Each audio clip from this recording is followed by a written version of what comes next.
Welcome to Chabad Inspiration. The founding father of Chabad, Rabbi Zalman of Liadi, was once davening in his shul on Yom Kippur, when with divine vision he sensed that there was a new mother who gave birth, and she was left alone in a home, and there was no one there to feed her, and she was hungry, and she was in danger. The Alter Rebbe, Rabbi Zalman, left the shul, didn't tell anybody where he was going, walked to her home, cut down trees on Yom Kippur, cooked for this new mother a soup, and personally fed her spoon by spoon.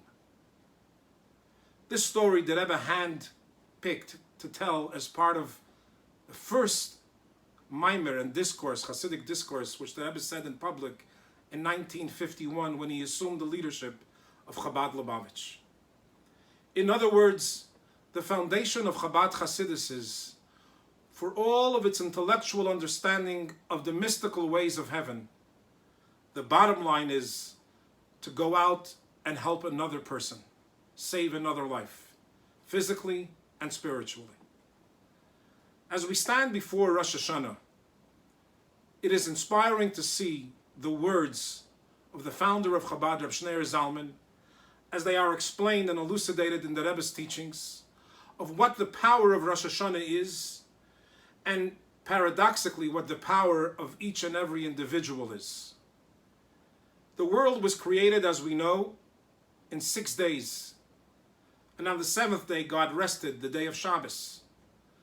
That very first day of creation took place on the 25th day of Elul, which is exactly 6 days before the day of Rosh Hashanah.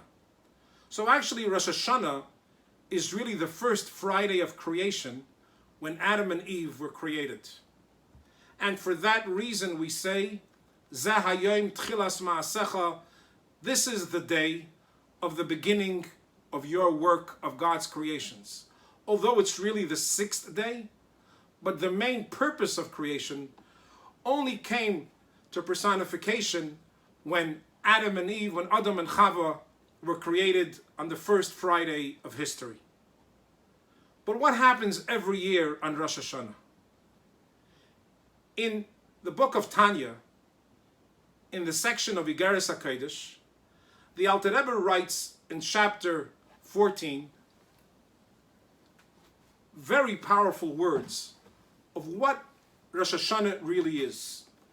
You can find it on page 239, page Kuf Chaf in the Hebrew, in chapter Yudalet 14 in Igeres HaKodesh.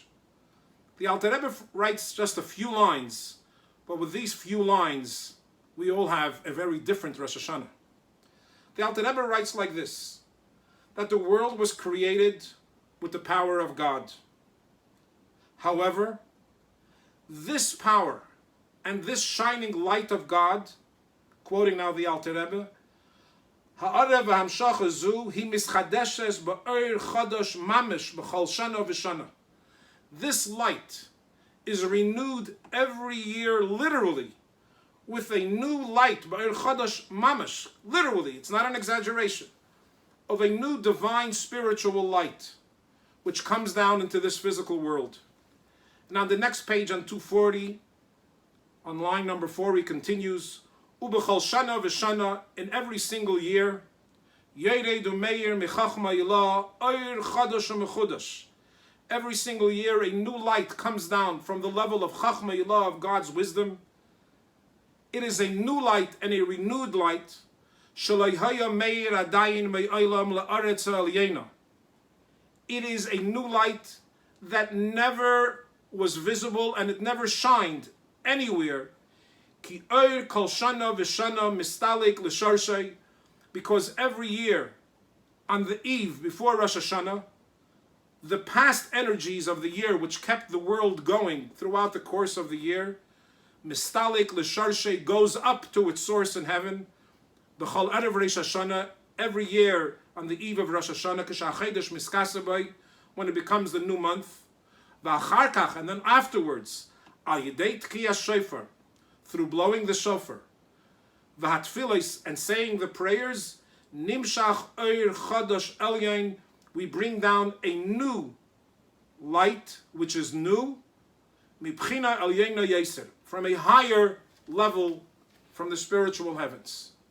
In other words, obviously we don't mean physically a flashlight that's shining from heaven, but the energies, the vitality, the life force, which keeps this world and keeps all of us alive, is new and renewed every year in such a way that never before in history was this light brought down into this world.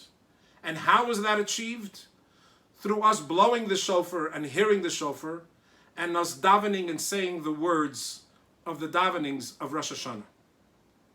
In the introduction to the Siddur, which Reb Shneir Zalman put together, based on the Nusach, the version of the Arizal, the way the Ari, the great Kabbalist, said that we should say the words of davening, and the Alter Rebbe Reb Shneir Zalman used over 60 different texts and books, Siddurim, to put together this Siddur. The Alter Rebbe puts in also a maimer, an introductory maimer, a discourse at the very beginning of the Siddur.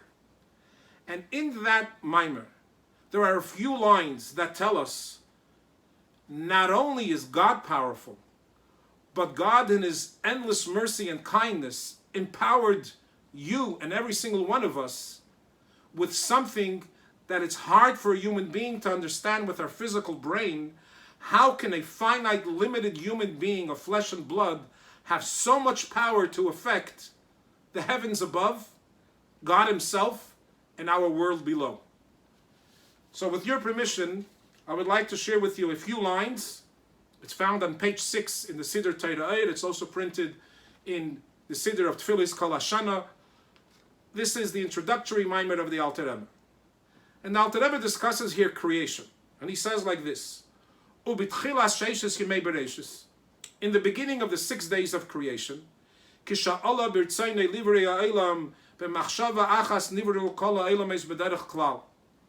when it arose in God's will that he would like to create a world, because before creation there was no time and there was no space, there was no creation, there was no existence as we know existence today. And God all of a sudden had a will and a desire to create this new world, this new existence. And how did he do that?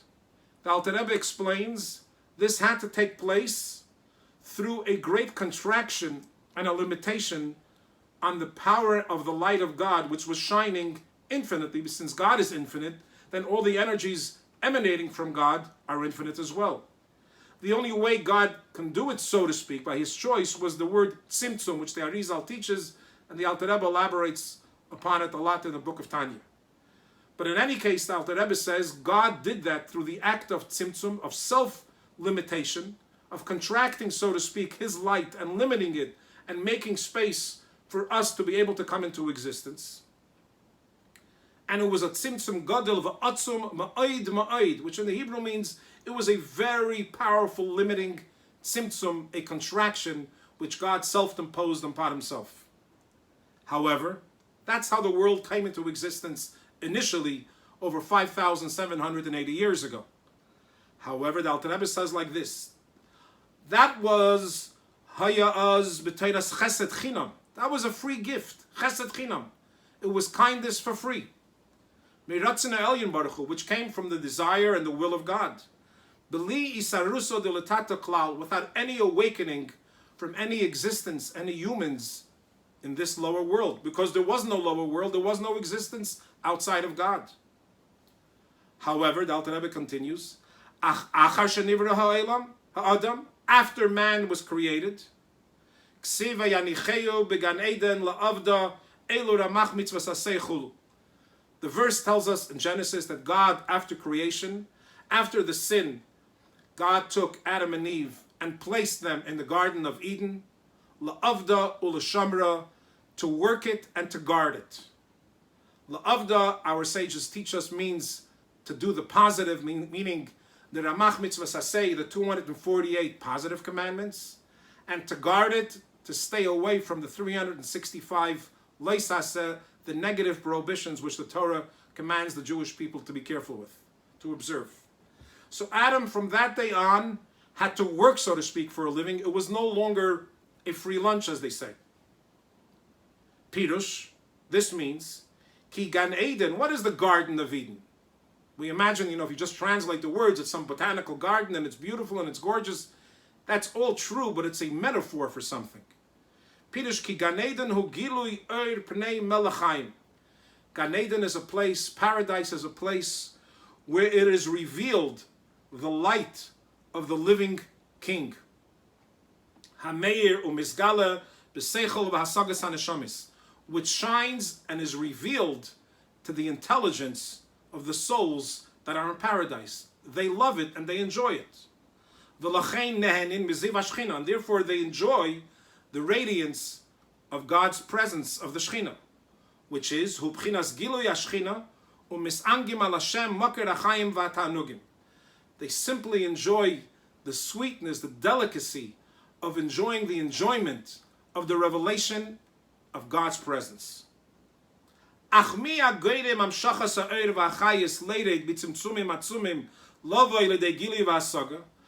who is the one that causes all of this great revelation to take place in the Garden of Eden? Says the Alter Rebbe, after God created Adam and after he sinned and now he's put in the Garden of Eden to work it, now it's different. It's not a free lunch from heaven, but rather it is from an awakening from below, meaning the human being in the world below awakens God's desire to want to give all of this abundance to the world,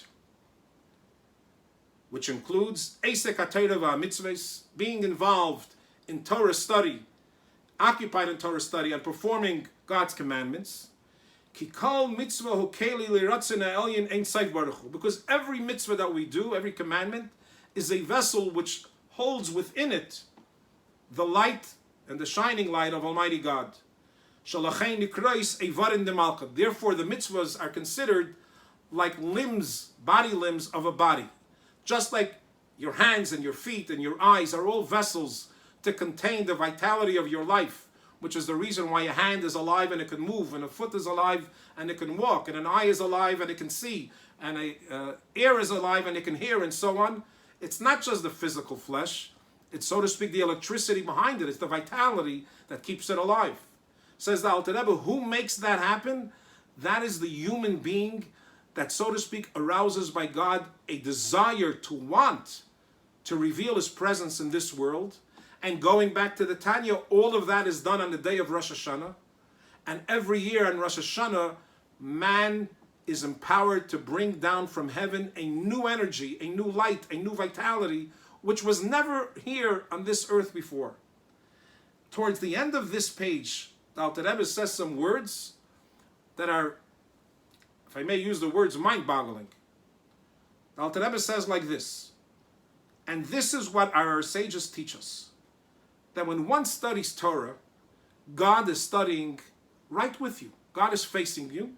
In the language of our sages, God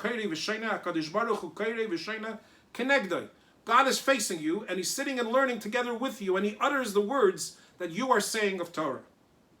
And therefore, you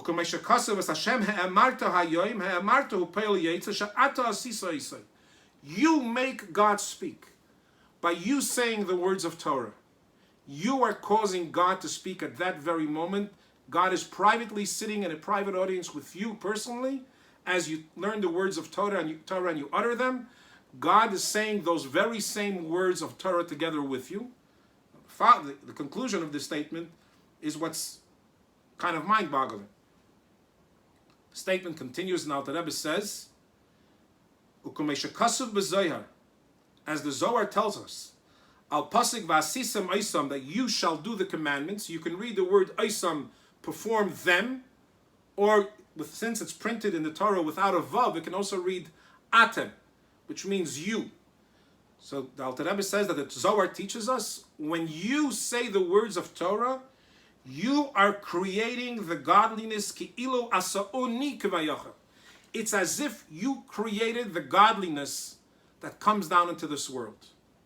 In other words, it's not that you create God. There's a difference between God and godliness. But what the Zohar is saying, and Alter Rebbe is quoting here, is that when a Jew studies Torah, and God therefore is studying together with you, which brings down the energy and the vitality and life force of God into this lower world. In simple English, you brought down and created a godliness and a holiness in this world that didn't exist before. And therefore God says, V'asisem atem, you created God. By you and I studying Torah, we are literally, as according to the words of the Zohar, you are creating God the way God chooses to manifest himself in our physical world. So when Rosh Hashanah comes around, it's not just that it's a happy new year, which it is, and a time of blessing, which it is, and all of that, but it's a very inspiring and uplifting time. Our negative past is behind us because all the old energy that kept us alive is gone. So to speak, everything left together with it. What comes into the world? A new and a renewed energy that was never brought down into this world before and renews the world, as the Alter Rebbe says it in the Tanya, God continuously creates the world from anew. And on the day of Rosh Hashanah, as the Rebbe explains, the reason why we call it Rosh Hashanah, the head of the year, and we don't say Tchilat Hashanah, the beginning of the year, is because a head contains in it all the powers and energies of the rest of the body. On Rosh Hashanah, it contains in it all the blessings for the entirety of the upcoming year. So when we daven on Rosh Hashanah, and we say to God, I want you to be my king. I'm not being forced, I'm choosing, by my free choice, to crown you as my king, by submitting in myself to your ratzon, to your will. And I do that by blowing the shofar, as the Alter Rebbe explains in this mimer later on at great length. The shofar comes from the breath of the heart. In other words, it reveals the inner secrets that were in the heart come out in the breath and in the words that you reveal by speaking. When you blow the shofar, you're blowing the essence of your heart. In other words, you are emotionally saying to God, I'm giving you my entire existence. My entire being, I'm giving away to my loving Father in heaven, HaKadosh Baruch Hu, and in return, God gives us a happy and a healthy, sweet new year. So as Rosh Hashanah comes along, let us realize not only is the world being renewed, but you are being renewed. And therefore you have new opportunity which you never had before in all of your life and never existed in all of history. And therefore, instead of focusing perhaps on our past mistakes, we focus on our brand new opportunities and future, which God is affording us on this upcoming new year. So, l'chaim, may God inscribe you and all your loved ones for Eksiva v'chasima teva, an inscription and to be sealed in the book of life for a good year. And as the Rebbe says, we wish each other l'shana teva u'mesukah, a good and sweet year. Why do we add the word sweet? Because even a child can tell you when he tastes something sweet. You don't have to argue with him. Any child knows a sweet candy. When you just say it's good, I'm not sure, what do you mean? It's a really good? Is it an operation that hurts, but it's really good? Or is it literally good that I can enjoy it? When we say L'shana Teva U'Mesukah, we wish each other a sweet year. May God bless you to have a sweet year. May we have as we say, Habna Bissel L'Seichel, to have the intelligence to utter the words of Torah, to try to find another mitzvah, to make this world a more brightly lit place, which ultimately we will merit to speedily see the revelation of Mashiach with the coming of Mashiach now, L'chaim.